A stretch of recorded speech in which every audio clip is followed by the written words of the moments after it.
अहमद बिन सईद को जब होश आया तो वो इदरीस बिन युजान और अदी बिन युजान की हवेली में था। इसकी दाएं जानिब इदरीस और हिशाम के अलावा एक तबीब बैठा हुआ था। बाएं तरफ कराकूश की बीवी मुरीना, हिशाम की बीवी उर्फा और इदरीस की बीवी के अलावा अदी की बीवी बैठी हुई थी। इन चारों की हालत बताती थी कि वो चारों काफ़ी देर तक वहाँ बैठी रोती रही हैं। अहमद बिन सईद ने थोड़ी देर तक सबका जायज़ा लिया। इसकी निगाहें इदरीस पर जम गई। फिर इसकी नहीब सी आवाज़ सुनाई दी, मैं यहाँ कैसे पहुँच गया? कराकूश, शोबान, गरीता और रबिया कहाँ है? इससे आगे अहमद बिन सईद कुछ न कह सका। कमज़ोरी के बायस इस कदर ही बोल पाया था। इदरीस इसके करीब हुआ, इसका हाथ अपने हाथ में लिया और बड़े प्यार से सहलाते हुए बोल पड़ा, मेरे बेटे, हमारी बदकिस्मती। कराकूश, शोबान, गरीता और रबिया चारों अब इस दुनिया में नहीं रहे, कूच कर चुके हैं। इन चारों को हमने अपनी हवेली के सामने जो बाग है इसमें दफन कर दिया है। अहमद बिन सईद के दुख और गम के बायस थूक निकलता रहा। कुछ देर तक वो इस तरह चुप रहा जैसे आवाज़ के जंगल में कोई खामोश शहर। फिर इसकी मुर्दा आवाज़ सुनाई दी, हर किसी को यहाँ से कूच करना है। और इस तरह जैसे इस सहराए खाक में सायों के काफिले रवाना होते हैं। हर कोई यादों के ताबूत उठाए ख्वाबों के बिनबास की तरह यहाँ से हमेशा के लिए महव हो जाएगा। मुतमईन हूँ कि हमने तुम धारों की तरह अपने रसूल की आहानत करने वालों का खात्मा करते हुए अपनी कौम की हथेली को रोशन किया है और अपनी मिल्लत की कोख को जगमगा कर रख दिया है।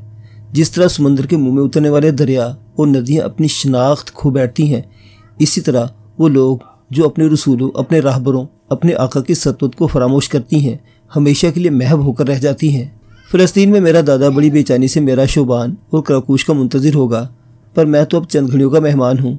हवा की हसीन सरसराहटों जैसा कोई कासिद, लरजती घंटों की सदाओं जैसा कोई मुसाफिर, नगमों के काफिलों सा कोई अल्लाह का बंदा ज़रूर मेरे दादा तक ये पैगाम पहुँचा देगा कि हम उसीले इनकलाबी नारों की तरह गुस्ताखान रसूल सल्लल्लाहु अलैहि वसल्लम के खिलाफ हरकत में आए। जो शीली लहरों और सीना तान कर चलने वाले मुजाहिदों की तरह इनकी सरकोबी की। हमने अपनी आज़ादी, अपनी शराफत का सौदा नहीं किया। हमने मजबूरी और रुसवाई, जहरीले जबर और खूनी नफरत को अपनी कौम में, अपनी मिल्लत का मुकद्दर नहीं बनने दिया।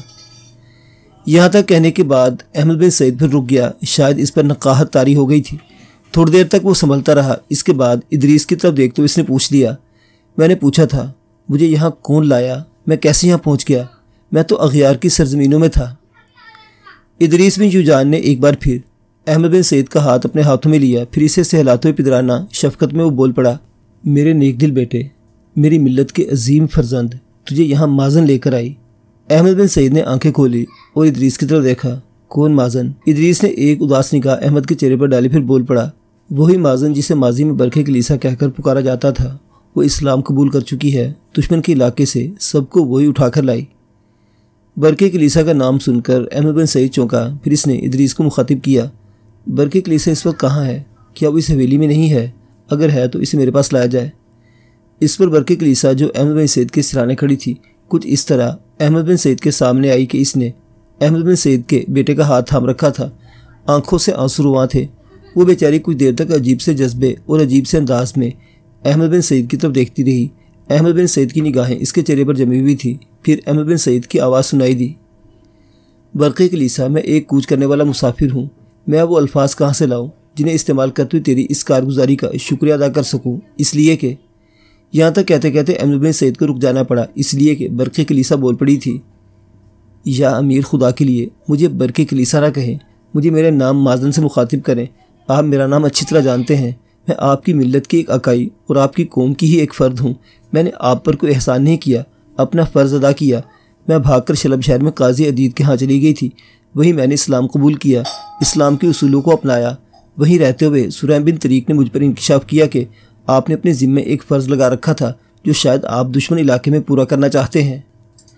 जिस वक्त आप और अमीर याकूब अल मंसूर अल्फांसो सैंको की क़ुव्वतों को रोनते हुए खलीज बस्के और फ़रास की चरागाहों तक पहुँच गए थे और अमीर याकूब अल मंसूर वापस मराकेश की तरफ चले गए, तब मुझे फ़िक्र हुई कि आप ज़रूर उस फ़र्ज़ की अदायगी की इब्तिदा करेंगे। इस बिना पर मैंने अपने कुछ जाने वालों के ज़रिए अशबीलिया में रब्ता कायम रखा। अल्फांसो और सैंको के इलाकों में मेरे कुछ जाने वाले थे जिन्होंने मेरे साथ रब्ता रखा। और फिर जब अशबीलिया से मुझे इत्तला मिली कि आप दरिया ताजा के उस पार रवाना हो गए हैं, तो सैंको के इलाकों में अपने जानिसारों की मदद से मैं हरकत में आई। पर मेरी बदकिस्मती के मैं उस वक्त दरिया ताजा के किनारे पहुंची जब खेल ख़त्म हो चुका था। आपकी सांसें चल रही थी, बाकी सारे इस जहां से कूच कर चुके थे। आपकी सांसें चल रही थी, बाकी सारे इस जहां से कूच कर चुके थे। ये मेरी इंतहाई बदकिस्मती है कि मैं किसी को भी बचाने में कामयाब ना हो सकी। इससे आगे माजन कुछ न कह सकी, अपने दोनों हाथों से अपना चेहरा ढांप लिया, सिसक सिसक कर रोने लगी। अहमद बिन सईद का बेटा इससे लिपट गया था। शायद वो इस मुख्तसर अरसे में माजन से मायूस हो गया था।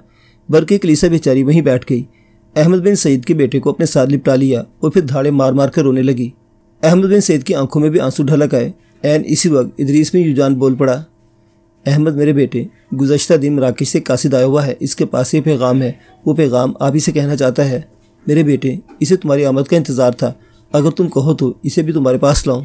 अहमद बिन सईद मुँह से कुछ न बोला था। हम इसने इस बात में गर्दन हिला दी थी। इदरीस बिन युजान वहाँ से उठकर चला गया। थोड़ी देर बाद इदरीस बिन युजान लौटा। इसके साथ एक जवान भी था जिसे इसने अहमद बिन सईद के सामने ला खड़ा किया। इसने अहमद बिन सईद को मुखातिब किया, मेरे अजीज़, क्या तू अमीर याकूब अल मंसूर की तरफ से मेरे लिए कोई पैगाम लेकर आया है? इस जवान ने नफ़ी में गर्दन हिलाते हुए जवाब दिया, या अमीर, मैं अमीर याकूब अल मंसूर की तरफ से पैगाम लेकर नहीं आया। अमीर याकूब अल मंसूर अब इस दुनिया में नहीं है। इनके बेटे की तरफ से आपके नाम पैगाम है। पैगाम यह है कि इनके बेटे अब्दुल्ला ने आपको ताहयात अंदलुस का वाली मुकर्रर किया है। अहमद बिन सईद के चेहरे पर तल्ख से मुस्कुराहट नमूदार हुई। जिसने कासिद को मुखातिब किया, अमीर याकूब अल मंसूर को क्या हुआ? कैसे इनकी मौत वाक़ई हुई? जवाब में कासिद बोल पड़ा, अंदलुस में अपना आखिरी मार्का सर अंजाम देने के बाद अमीर याकूब अल मंसूर जब मराकश पहुंचा तो बीमार रहने लगे। बीमारी के दौरान अमीर के हालात में एतदाल भी पैदा हुआ। पहले वो फ़लसफ़ा और मंतक को नापसंद करते थे, इससे नफ़रत करते थे, लेकिन इस दौरान फ़लसफ़ा और मंतक की तरफ इनकी नफ़रत और वहशत किसी कदर कम हुई। आप जानते हैं कि जिस वक्त याकूब अल मंसूर अंदलुस से मराकश गए थे तो जाती दफ़ा इब्न रुश्द को भी अपने साथ ले गए थे। इब्न रुश्द के कसूर को उन्होंने माफ़ कर दिया था। इस तरह सारे उलमा को उन्होंने जमा किया और इनकी बेहतरीन खिदमत और इज़्ज़त अफसाई की। तबीबों ने अमीर याकूब अल मंसूर का बहुत इलाज किया, लेकिन मर्ज बढ़ता गया, यहाँ तक कि अपनी अलालत से अमीर याकूब अल मंसूर आजिज़ आ गया और उमूर सल्तनत की इंजाम दही में सख्त दिक्कत महसूस करने लगा। चुनांचे इसने अपने बेटे अब्दुल्ला को हुकूमत का निगरान बना दिया और ख़ुद गोशा नशीनी इख्तियार कर ली। गोशा नशीनी के दौरान अमीर याकूब मंसूर अपना बेशतर वक्त इबादत और रियाज़त और खिदमत खल्क में गुजारता था और अपने आखिरी अयाम में इसने जिस कदर हो सका लोगों की शिकायत सुनी और उनका अजाला किया। अपनी मौत से चंद लम्हे पहले अमीर याकूब मंसूर ने मराकश के अकाबिर और अपने अजीज़ व अकारिब को कसर में जमा किया और इन्हें बेहतरीन नसीहतें की। इसके बाद अमीर याकूब अल मंसूर इस दुनिया से कूच कर गए। इनकी वफ़ात के बाद इनके बेटे अब्दुल्ला बिन याकूब ने सल्तनत का इंतज़ाम संभाला और सबसे पहले जो हुक्म जारी किया वो ये था कि उन्होंने आपको ताहयात अंदलुस का वाली मुकर्रर किया है। ये पैगाम सुनकर अहमद बिन सईद के चेहरे पर तल्ख सी मुस्कुराहट नमूदार हुई थी। थोड़ी देर तक इसने आंखें बंद किए रखी। इसे बोलने में बड़ी नकाहत महसूस हो रही थी। इसके बाद इसकी नहीब सी आवाज़ सुनाई दी। अदम के राही को अमारत और वलायत से क्या वास्ता? मैं तो उस मुसाफिर जैसा हूँ जो अदम की तरफ कूच कर चुका हूँ। बस चंद लम्हे सस्ताने के लिए दरख्त की किसी छतरी छाँव तले बैठ गया हूँ। आह गरीता, काश तू मेरे ताक़ुब में दरिया ताजा के उस पार न गई होती। हाय मेरी फूफी रबिया, काश मैं तुम्हें अपने दादा तक ही पहुँचा सकता। हाय हैफ, कराकूश और शोबान की हिफाजत का भी कोई एहतमाम न कर सका। अहमद बिन सईद पर थोड़ी देर तक गशी तारी रही। इसके बाद आंखें बंद रहीं। इसके बाद इसकी नहीब सी आवाज़ सुनाई दी। जिस तरह समंदर को कतरे में नहीं डुबो सकते, इस तरह क़ज़ा की गर्दिश को भी कोई नहीं रोक सकता। चंद लम्हे बाद अहमद बिन सईद हलक ही हलक कुछ कहता रहा। इदरीस बिन युजान आगे बढ़ते हुए जब सुनने की कोशिश की तो इदरीस बिन युजान ने सुना। अहमद बिन सईद कुरान मुक़द्दस की तिलावत कर रहा था। फिर इसकी आवाज़ आहिस्ता आहिस्ता डूबती चली गई, यहाँ तक कि इसकी गर्दन ढलक गई और वो हमेशा हमेशा के लिए कूच कर गया। इसकी यह हालत देखते हुए करीब बैठा तबीब तड़प उठा।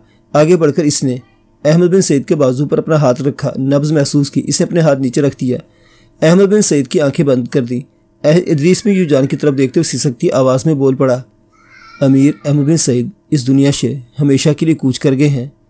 तबीब के अल्फाज पर सब धाड़े मार मार कर रोने लगे। माजन जो अहमद बिन सईद के पाँव के पास बैठी हुई थी और इसके बेटे को इसने अपने साथ लिपटा रखा था, वो बेचारी तड़प सी गई। एकदम इसने अपने दोनों हाथ आगे बढ़ाए। अहमद बिन सईद के दोनों पाँव को इसे अपने हाथों में लिया। दोनों पाँव को बड़ी तेज़ी के साथ बार बार बोसे देते हुए बेचारी धाड़े मार मार कर रोने लगी थी। सूरज गुरूब होने से पहले पहले अहमद बिन सईद को हवेली के सामने वाले बाग में गरीता के पहलू में दफन कर दिया गया था। कुछ देर तक सब कब्र पर खड़े होकर दुआ मांगते रहे, फिर हवेली की तरफ चले गए। तहम माजन बेचारी अहमद बिन सईद के बेटे सईद का हाथ थामे कब्र पर खड़ी रही। जब सारे लोग चले गए तो वो उस कब्र के पास बैठ गई। कुछ देर तक सिसकती रही, रोती रही, कब्र पर हाथ फेरती रही। फिर वो पुकार उठी, अहमद अहमद, आपकी फराख छाती कहाँ है कि मैं आपसे गले मिलूँ। फिर बेचारी सीधी होकर बैठी और गमज़दा आवाज़ में कह रही थी, अहमद आपके इस तरह रूठ जाने से मेरी ख्वाहिश मुकफ़ल, मेरी आरज़ू मुज़म्मिल होकर रह जाएंगी। आपने मुझे उस वक्त देखा जब मैं आपके ईमान की ज़िद थी। पर हाय हैफ, आपने मेरा तर्ज मुसलमानी न देखा। काश मैं आपको बता सकती कि आपसे ऐसी मोहब्बत करने लगी हूँ जिसकी कोई अथा, जिसकी कोई हद, जिसका कोई किनारा नहीं। आपको पाने की नाकाम ख्वाहिश में मैं अपनी बाकी ज़िंदगी जलती चर्बी की तरह पिघलती रहूँगी। वक्त की तेज़ आंधियों के गुबार में सितारे जब आपस में सरगोशियाँ करेंगे तो मैं अकेली किसी के इंतज़ार में पहरों आसमान की तरफ देखूँगी। कौन मेरे दिल के धड़कनों में सरगोशियों की दस्तक देगा? किसके दम से मेरी ज़िंदगी की तारीक रात को सहर नसीब होगी? अहमद, अहमद। शाहराहे हयात के चौराहे पर खड़ी होकर मैं कैसे अलविदा कह सकूँगी? किसका इस्तकबाल करूँगी? हाय, आपके बाद दश्त गुर्बत में यादों का डूबता चांद मुझ पर मुस्कुराएगा। दर्द की शमे जुदाइयों की हवाएं, माजी की तवील और तल्ख लम्हे मेरा तमस्खर उड़ाएंगी। आपके बाद कौन मेरे दुख पर फिक्रमंद होगा? कौन मुझसे हमदर्दी करेगा? काश मैं एक बार, सिर्फ एक बार आपको बता सकती कि मैं आपसे समावी खुशबू, रोशनी के नगमों, पंखड़ी पर गुनगुनाती शबनम के कतरों जैसी मोहब्बत करने लगी हूँ। काश सिर्फ एक बार आपका हाथ थाम कर मैं आपसे कह सकती कि मैं आपकी हूँ, आप ही के लिए पैदा हुई हूँ।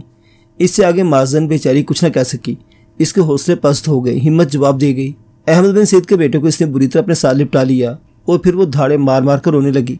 आंसुओं का एक सैलाब था जिसकी आंखों से बह निकला था, पर आंसू दिल के गमों का गुबार तो धो सकते हैं, रूठ कर जाने वालों को लौटा नहीं सकते। मुअज़्ज़िज़ सामीनी हज़रात, हमारी ये दास्तान इख्तिताम को पहुंची। अब किसी नई कहानी के साथ आपकी खिदमत में फिर हाजिर होंगे। अल्लाह हाफिज़।